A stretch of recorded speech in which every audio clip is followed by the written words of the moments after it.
अक्लमंद गाय। एक गांव के बाहर एक पुराना तालाब था जिसमें एक बड़ा मगरमच्छ रहता था।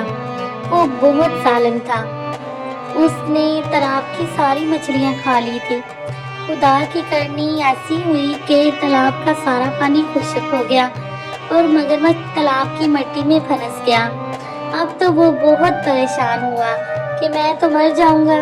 एक दिन एक किसान का वहां से गुजर हुआ तो मगरमच्छ ने उससे कहा कि मुझे यहाँ से निकाल कर दूसरे तालाब में डाल दो, नहीं तो मैं भूख और प्यास से मर जाऊंगा।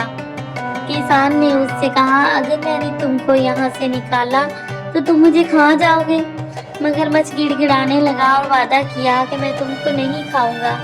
किसान ने एक बोरी में मगरमच्छ को डाला और बहुत मुश्किल से दूसरे तालाब में छोड़ दिया। जैसे ही उसने मगरमच्छ को बोरी से निकाला, मगरमच्छ ने उसकी टांग पकड़ ली और कहा, मैं बहुत दिनों से भूखा हूँ, अब तुमको खाऊंगा। किसान बोला, तुमने वादा किया था।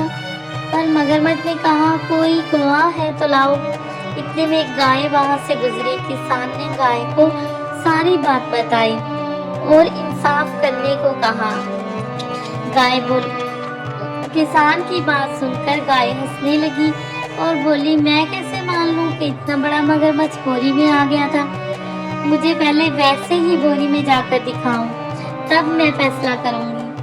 मगरमच्छ बहुत भूखा था, वो जल्दी से बोरी में चला गया। किसान ने बोरी का मुंह बंद किया और उसे पहले वाले तालाब में फेंक आया। इस तरह गाय की अक्लमंदी से किसान की जान बच गई।